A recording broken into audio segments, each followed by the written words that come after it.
Oh my word, customers, we love them, we hate them. We don't have a business if we don't have customers. But flipping heck, they can drive us crazy. Let's dig into how to handle some of the most frustrating customers that we have and see in our businesses.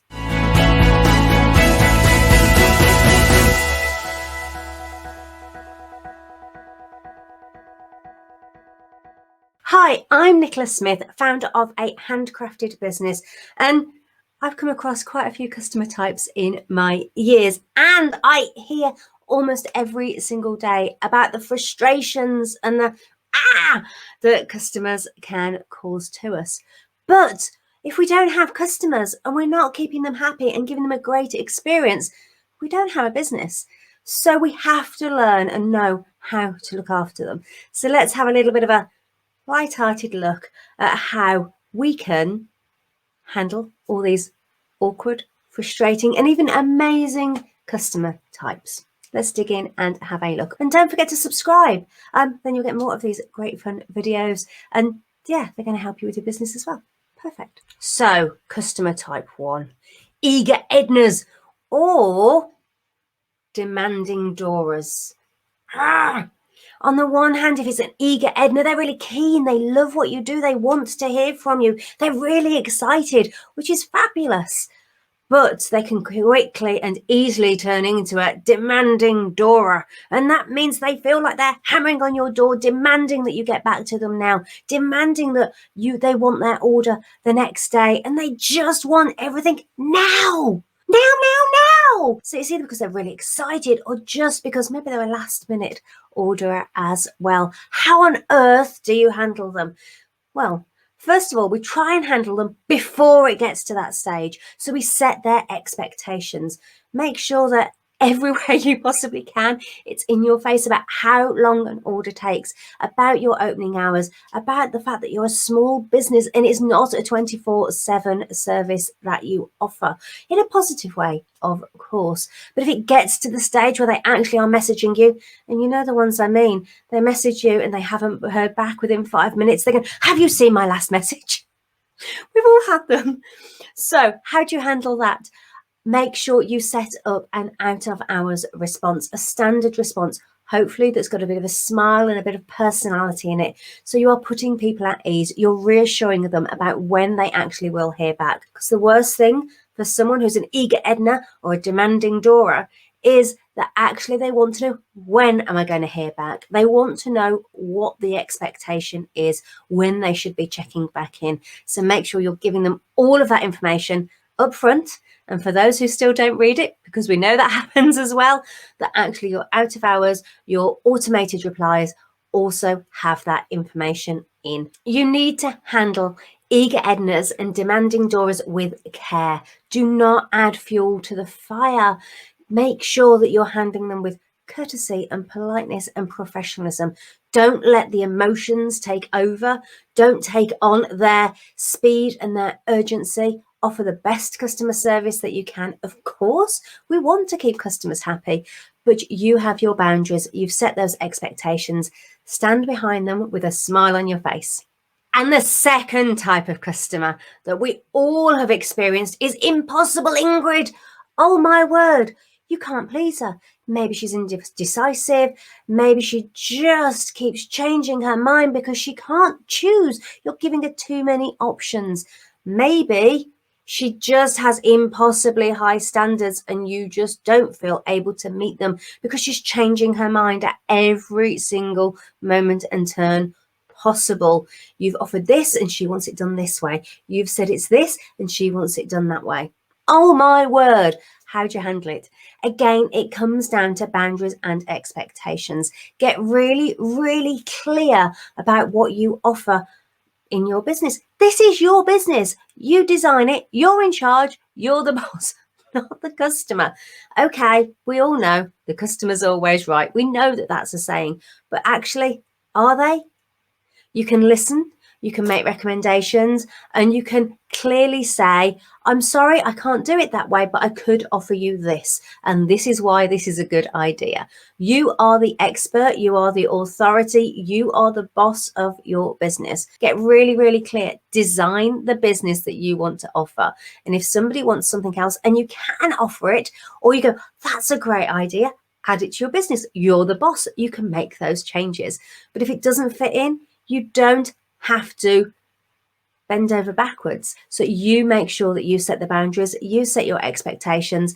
And actually, if Impossible Ingrid is going over and abroad and asking for things that weren't included in the product, then point that out. The best way to do this is to have a standard set of replies that you've already got written up. Again, it takes that emotion out of it. It takes that personal side out of it, which means you can just direct them to your terms and conditions. It's always good to have your terms and conditions to fall back on, particularly in situations like this. But again, it's all about setting those expectations, telling people what they can and what they can't have, what you do. When you know your niche, when you're really clear about what you offer, who your customer is, it's far easier to handle these customer types, including Impossible Ingrid. Our third customer type, Bargain Betty. Oh my word. She only ever buys when you have your absolute rock bottom sales on. She wants to know, can she have a discount? She wants to use every single coupon that she's ever found against all of your products as well. She is not your ideal customer in any sense of the word at all, except she helps you clear some of the backlog of the stock that maybe has been sat around for a while. But whilst they can be useful for that and they can be a place for those customers, they also can be some of the most demanding customers that are out there. They want this and they want that, and they are going to kick up a fight if for some reason you can't fulfill the order to the exact highest specifications as if they had paid full price. And often the reason it's the bargain basement is because there's a fault, there's a problem, it's not quite perfect. Which is what I mean when I say a fault. There's so many different reasons why you just want to avoid bargain betties. Now, if you are only targeting bargain betties, if your price is always at rock bottom and these are the customers, you're going to struggle. They're going to take more of your time. They're going to have more questions. They're going to want more things. And I'm saying this from absolute experience. I've been there. I've priced my handcrafted products at absolute the lowest prices, and they're the ones who come back and want the most changes. In fact, quite often they morph into Impossible Ingrids. So be careful. Only use bargains, sales, discounts sparingly, and to an audience you already know, like, and trust, because that's a two-way process. They have to know, like, and trust you, but you have to know, like, and trust them. You really don't want to be just targeting bargain betties to buy everything and anything from you. You're going to end up regretting that. So instead, make sure you've built up a good audience base, people who love you and trust you and will buy anything that you put out there, especially anything you put in a sale, and do your best to avoid just the bargain betties who only come for those sales items, because believe me, they're going to have you going ah and tearing your hair out all the while. What about just browsing Jackie? Oh my word, I've been this customer so many times. I'm just there to have a look around. I'm not actually there with the intention to buy. I'm information gathering. I'm looking for ideas and inspiration, just getting an idea of what's going on out there in the world. Just really browsing, because we need browsers. Browsers are the customers who are getting those ideas, who are getting that inspiration. What we need to do with browsers is we need to find ways to bring them back, and we need to make sure that they really are understanding the value in the products or services that they're looking at and seeing. So it's making sure those key pieces of information, the most important pieces of information, are readily available to them at the point they are looking and browsing and having a nose around. So again, it's about setting those expectations. It's about making sure that the right information is available at that right moment in time. But the one other thing that you really want to do with just browsing Jackies is, if they like what they're seeing, you want to do your best to make sure that they're going to come back and remember you when the time is ready and they want to buy. So grab their email addresses and get them on your mailing list. If you're using Facebook adverts with pixels, retarget them is the way you're going to get them back. You really need to try and understand them. So maybe if you've got a Facebook group or something else online, get them in there and start having conversations with them. Find out what is it that they're really looking for, and then you can make the recommendations so you can suggest your products or someone else's if yours aren't the right fit for them. Because this is all about finding the right customer for you and the right products and services for them. There is one other type of customer, the customers that we love and want more of, and that's loyal Lola. Lola loves everything that you do. She's a fangirl. She is there on your social media platforms, following what you do, commenting. So how on earth can we improve our relationship with Lola? Because they already love us. Well, you're improving your relationship is making sure that you're getting those feedbacks, you're getting those testimonials, you're asking her for reviews.